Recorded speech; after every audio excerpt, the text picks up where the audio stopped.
Greetings, everybody. I'm here at Japan Society in New York, which this year is celebrating the 50th anniversary of their Junzo Yoshimura designed building, which is a true masterpiece. And behind me is the current exhibition called When Practice Becomes Form, Carpentry Tools from Japan. And joining me from Tokyo is Sou Fujimoto, who is responsible for the exhibition design, which is very, very beautiful. And Fujimoto-san, it's so nice to see you. The last time I saw you was in New Haven, I think now 2 or 3 years ago, before the pandemic, when you gave a wonderful lecture. So it's very nice to see you again. I'm only sorry we're not together in person. Yeah, it's wonderful to be together again. And yeah, of course, this time it's online, but yeah, it is wonderful. And I'm really happy to be here today. You should be very, very proud of how beautiful this exhibition looks. It is extraordinary to come into this modern masterpiece, which, as you know, is to my mind, a combination of modernism and Japanese tradition set in New York, now 50 years old, and then discover sort of much deeper roots of how Japanese make buildings by seeing this installation and the examples of both the tools and the way the wood goes together. Now, one of the topics that this exhibition explores is the idea of resiliency. Resiliency and sustainability come together, and in today's world, both, of course, are very important. And I think one way to think about resiliency is to consider how something historic can continue to last, to go on, and how it can also be adapted for the future. It would be wonderful if you could talk about your approach to both tradition and innovation in your work. Yeah, I think this relationships with tradition and the innovation is one of the very important topic I have been developing and thinking through my architecture career for more than 20-25 years. Because when I started my career, I like to find out what is quite like a fundamental in a sense.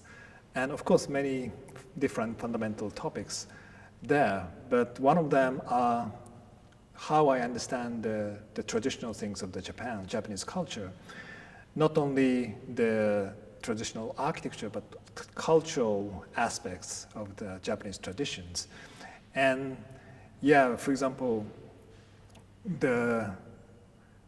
as I said in my lecture, the beautiful example of the Ise Shrine, how they rebuild the shrine in every 20 years. It is rather kind of a quite unique method to keep the traditions as like a living knowledge in a sense.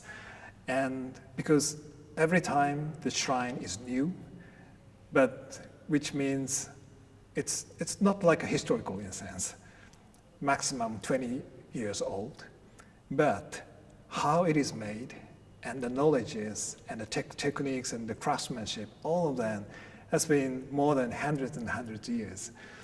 So that's the way how they transform, or no, they keep those kind of things in actual real life. And but on the other hand, as an architect, I was really inspired by the thinkings of the relationships inside and outside. That is also quite unique aspects of the Japanese traditional architecture, and especially how to make such ambiguous boundaries in a positive meaning, so blurring boundaries, and which is directly relates to the thinkings of the nature and the artifacts. Because in the Japanese traditional gardens, it is natural, but carefully designed artificially, and then creating such a natural environment, and then putting the architecture made by the natural materials, but the artificial method, but creating architecture, and the relationship with the architecture and the garden is quite like interactive in a sense. So various different layers to make the relationships between nature and architecture or the activities of the people. And those kind of the, how to say, thinking has been the deep, quite interesting relationships. And sometimes I tried the physical, how to create the physical blurring boundaries. That is also quite like exciting topics. But sometimes I like to think about it more in an abstract way, how to create the order in a very like a not order-like way, for example, and how to use straight materials, artificial materials, creating such a, how to say, soft or blurring impression of these spaces, and how to non-defining functional spaces in a sense by the specific composition of the architectural pieces, architectural elements in a sense. So every time those kind of the rather contradictional situations find out the duality or multiality of within the contradictional situation is like the inspiration I got from such a traditional Japanese thinkings, as well as the physical interactive relationships between the nature and architecture. Very helpful and very interesting to hear you describe that. I know your description of the shrine is new construction using old techniques again and again. So it is both new and eternal simultaneously. But I know from my own work, we do something I would almost say is the reverse of that, which is adaptive reuse. And I'm guessing from the space you're sitting in that you too do what we call in the States adaptive reuse, which is to try to reuse an old building for a new future. I think we in this country, for the most part, do not have the same respect for historic buildings as you all do in Japan, from what I know from my own travels in Japan. But I think that is changing as we begin to learn to see the social and environmental value that is embedded in old buildings. They have a presence in a community. So I know in my own work, we have done things like take factories and turn them into hotels, or take community centers for a certain community that has left and turned it into an art school, or taken abandoned structures, like at some point I'll get to show you a picture of this, literally an H.H. Richardson asylum for the insane, and turn it into a hotel and conference center, which is maybe a different way than in Japan, but still a way of learning about history through the experience of an old building, if not through the experience of old construction.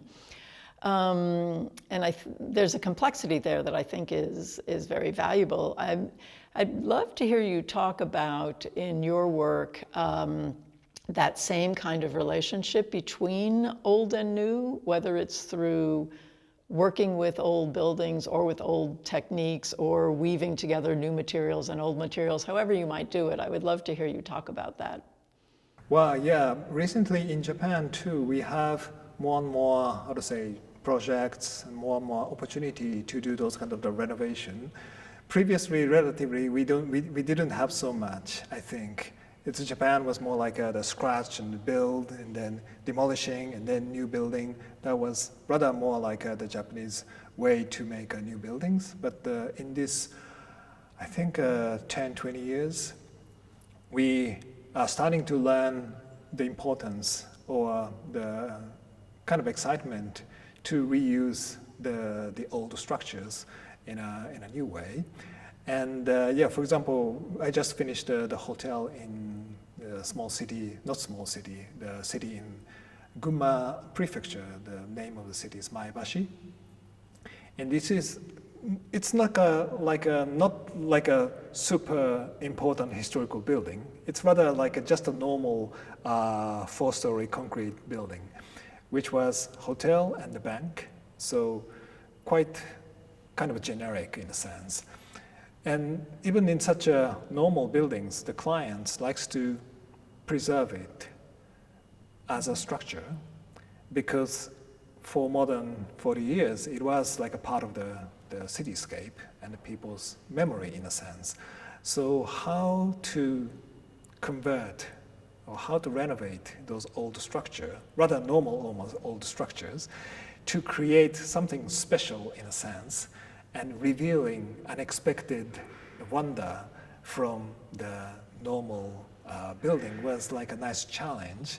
And finally, in our case, of course, together with the good vision of the clients, we realized such a demolition of the floor plates, keeping the beams and the columns, to kind of to discover unexpected hidden space,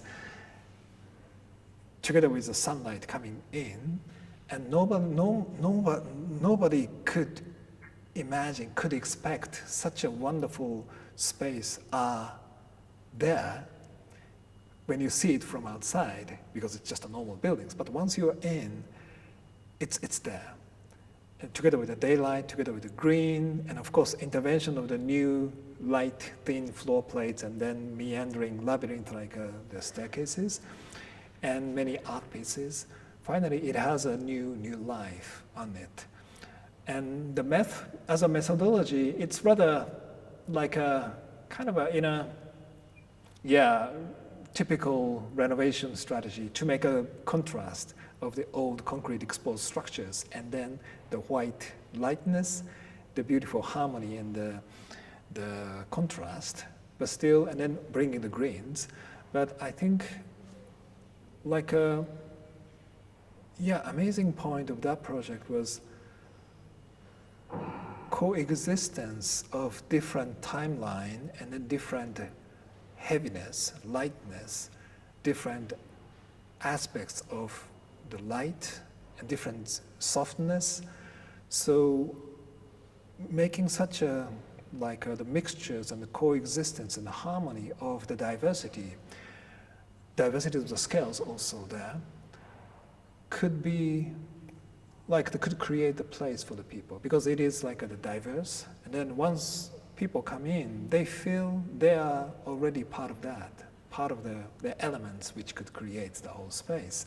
That was not just making the beautiful contrast and the photogenic view, but creating a field where people can feel they are already part of that, and they are already increasing the value of the diversities in that places. That was the point I discovered throughout the whole process. But I like to hear how, in your process, how would you pursue, or how would you think about those kind of reusing the spaces, and what kind of values? I think you and I actually, although our work looks very different, have some motivations in common, because they are about dualities, right? There's the old and the new, the heavy and the light, the very forward, technologically speaking, as opposed to the ancient, as in this exhibition, wood, or the ancient as in just laying bricks where the work is done by load bearing. You know, there's no steel, the bricks are thick and they carry weight. There's the natural and the artificial. So I do that in a lot of my work, show those distinctions, and I think you do that as well. But I am also interested in a blurring of the distinction between inside and outside, which we have done a lot in our work. And I would say, parenthetically, interestingly, in New York this winter, if you had said to me, a year ago, you will eat outside in the wintertime. I would say I would never eat outside in the wintertime. And then when they let us eat outside on the street in the wintertime, we were so excited to be able to go to a restaurant and see a friend. So the blurring of what happens in buildings, the idea that there is this heavy wall and what's inside is warm in the winter and cool in the summer and totally comfortable, and what's outside is that which cannot be let in.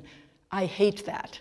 I am interested in blurring the distinctions between inside and outside, and finding the beauty of an extended dawn and an extended dusk as the shape of light changes, of being in a shaded space when the sun is hot, and being in an open space to get a breeze, to appreciate the weather and the nature. So as we take apart old buildings, we try to blur the edge between in and out, and man-made and natural. Even though the natural is totally controlled, it is still growing at its own speed, and not determined by the architect or the landscape architect. And I think you do the same thing, actually, in your work. But it's to break down the isolation of the building and say, actually, the building is woven into life. Yeah, that's very, I think, important point and exciting point. And especially, when you talk about, the blurring inside and outside, I am very excited to hear that, normally inside is really controlled, the air conditioned and something protected. And of course, sometimes we need those kind of the protection. But over-controlling situation is sometimes too much. And open up such a, boundary, and let ourselves more exposed to rather less controlled situation, which I believe is the opportunity for us to enjoy unexpected situation and unexpected input to us, the blow the wind, or the the way how the cloud will cover the sun, or all of those kind of the less controlling situation is bringing us the joy of the life in a sense.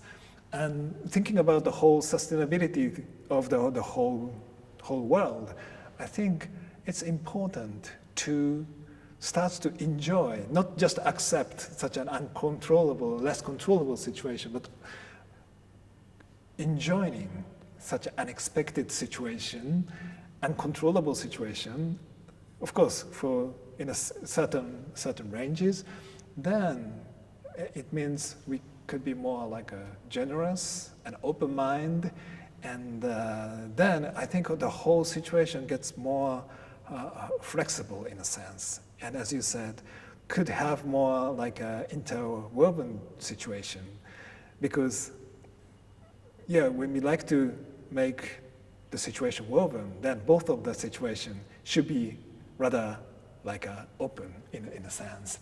So our important thing is that our mindset, not only the architectural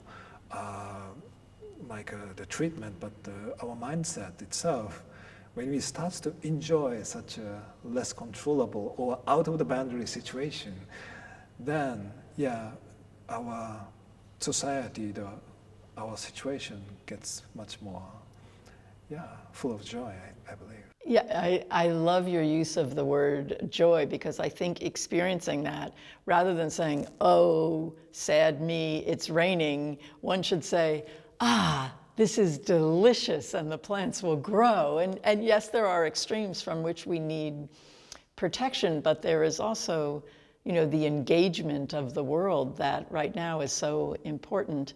You touched on something that I thought was quite interesting, in that you acknowledge that our experiences around the world all now must address the need to pay attention to the environment, that we have to be sustainable, that we all have to work together to sort of save life on our beautiful planet and protect species from destruction and so on. When you start a project at the very beginning, of course you are thinking about sustainability, you are thinking about the experience of the user, you are thinking about the role of the building on its site, whether it's in a city or in the countryside. Can you talk a little bit about your process of conceiving a building in terms of, let's say, its role in a community and its role on the globe being sustainable? What do you think about first? Wow. Yeah, of course, as an actual process, it's rather chaotic in a sense. Of course, yeah, we do the researches and about those kind of all the background of the surroundings, the location, and then the historical background as well, and climate background, and so on. And then of course a similar typology of the programs. Then we do the researches of the previous works and the former works historically, and also we do the researches about the latest technology of whatever. Then some kind of the chaotic or creative process started. But as far as the sustainability, I feel, of course, kind of the sustainability itself, we think about it. But beyond that, I feel, especially recently, I like to think about like everything is related, or everything is connected in a sense throughout the whole world. Once we have one material, then this is not just like a physical existence in front of me, but it came from somewhere, and then it created some like industry, probably on the opposite side of the world, or it relates to some natural features and so on. So whatever kind of the choices, whatever kind of whatever, everything is linking to each other to create such a network and ecosystems. That kind of the thinking is quite like essential for me, because it's the architecture, of course. Then what I make, for example, for some specific project, could start to create those kind of new link of everything. So making something independently for independent situation doesn't make sense anymore. So of course, thinking about the ideas and some things is always like just try and test and error and something. So the whole process is something like this. But on the basis of our process is always like the thinkings of everything is connected. And that is like, sometimes it's make me scary in a sense, because one choice of us could damage whatever on wherever, and what kind of somehow of our choice could create some new happiness in a sense. So then finally, of course, but we have to make something, just one thing.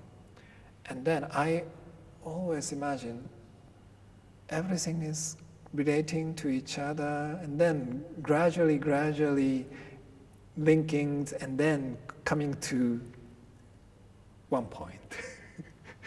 Sorry, it may sound maybe abstract, but I like to think about those kind of the linking. Everything is linking situation, but not overwhelmed by such a, how to say, huge linking networks. But then could imagine the right point. Everything is coming together. So that is the, how to say, of course, coming back come to the crazy part of the, how to say, brainstorming and then testing and then driving and something crazy.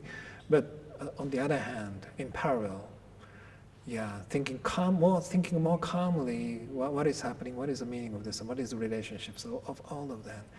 And then both of them are finally reaching to the one point. That is like the description of my process.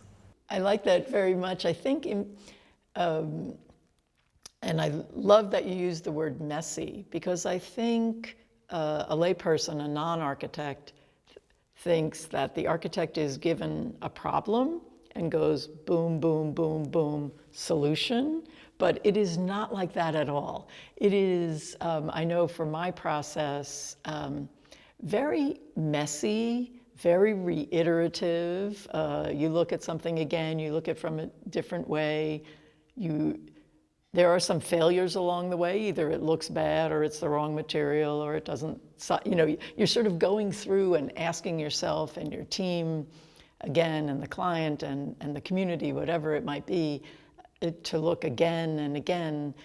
But when it comes together holistically, as a thing itself, as a thing in its location, as a thing in the world, there is a moment when if you have done the right choices along the messy way, it becomes inevitable.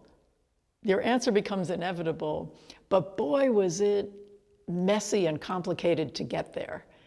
And I think if it isn't messy and complicated to get there, then you actually don't get to the inevitable, surprising right result, if that makes any sense. I think that sort of holistic mess is part of the delight of, the joy of being an architect. We have some joy in this process. Well, yeah, the holistic mess is a very good word, yeah. Yeah. I am sitting in New York in this incredible building, Yoshimura's extraordinary, I think, masterpiece. He had a little bit of a history in New York doing that building at MoMA in the 1950s, and now this building being 50 years old. And I'm sure as a very famous Japanese architect, you yourself are familiar with his work, right? There's a lot to admire. How do you see his work in relationship to the Japanese tradition, both spatial and making? Well, yeah, I love Yoshimura-san's work very much, especially, probably like most of the people, like the summer house in Karuizawa. And I'm always impressed by how he try to reinterpret such a traditional Japanese architecture into the modern architecture. So this Karuizawa one, the leg, not leg, but the bottom is made by the concrete. So it's almost like a Le Corbusier. And then suddenly the lightweight, like a timber hut is floating. And the concrete is very heavy physically, but it looks very light. And those kind of the combining modern materials, the Western modern architecture, together with the Japanese architecture together, then suddenly the new value are emerging. And for me, the lightness of this concrete leg is amazing in a sense, because, wow, it's very light in a sense. And then I believe, of course, the Yoshimura is beautiful examples, but all of those modern Japanese architects, and probably not only the modern architecture ages, but until our age, we are in a position that Japan imported the Western architecture, especially the modern architecture. And then we already had the traditional Japanese architecture, but both of them are completely different in a sense. But we can find some kind of the similarity or some kind of the meeting point. And then all of us from, for example, Maekawa or Sakakura, and of course the Kenzo Tange too, try to reinterpret Japanese traditional architecture towards the modern architecture. And then modern architect try to reinterpret modern architecture towards the Japanese traditional architecture and try to find out the beautiful meeting point. And that was like the amazing creative process. And of course, the good things was, it is like the question without any answer. So it's like we can just repeat this fundamental question again and again and again in a different way. So after Kenzo Tange created such a wonderful masterpieces, or after Yoshimura created such a amazing innovation of the combination of the concrete legs and the timber hut, but still we can have a lot of things. For example, the Tadao did a different way of the use of the concrete, or the Toyo Ito did such a lightness of all of those creativity was like a trial to reinterpret or to understand what is the Japanese architecture and what is the Western architecture by making the interactions to each other.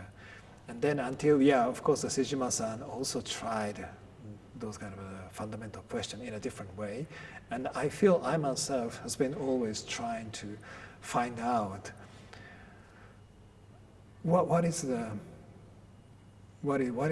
how we understand the architecture itself. And that is quite like a deep question. But luckily we have two opposite things, the Western modern architecture and the Japanese traditional architecture. And of course, we also have like all the different types of the traditional architecture throughout the whole different countries and the cultural background. So it's not only about the Japan and the Western, but for us, it was like the big things to import the modern architecture.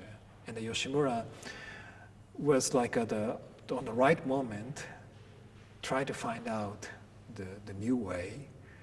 So in a sense, his architecture is not very not the same as a Japanese traditional architecture. It's really like a wonderful reinterpretation of that. So the weaving, an innovative weaving is happening. And so I myself like to continue those kind of the questioning, and find out kind of a new and important fundamental answers to that. I think you do that in your work, and I must say I'm a fan. I see what you are doing, and some of your contemporaries and peers as well, but you in particular as being part of that continuum of weaving different influences, both traditions of Japan and even different parts of Japan with what happens in the West, and just finding in the messy creative process where that moment of weaving together and how becomes a building, becomes architecture. Yeah, true. In a sense, it's quite, every time it's quite like unexpected encounterings in a sense. So it's not like Western modern architecture and Japanese traditional architecture and like this, but sometimes it's always like three-dimensionally or 10-dimensionally different meanings, and then the new understanding of the both of them are happening. And of course, both of them are relating or based on the really fundamental human life. So in that sense, we're going to have such a really fundamental base, and then dealing those architectural things together. Wonderful. You're going to come to the States when travel is allowed again? Wow, I'm really looking, because I'm staying in Japan for more than 1 year and 2-3 months. That's too much in a sense. And because before this pandemic, as you know, I have been traveling a lot, and then always I visit the different city, different places. I got inspirations from the places, and that was important part of my architecture creation. So that's very needed. Well, we are very much ready to have you back at Yale. You can visit a Paul Rudolph building, a Louis Kahn building, come teach our students, come talk to me. We'll have a nice glass of wine and a cup of tea in New York, and we can talk about architecture. That's wonderful. I'm really looking forward to that. Me too, me too. Very good to see you.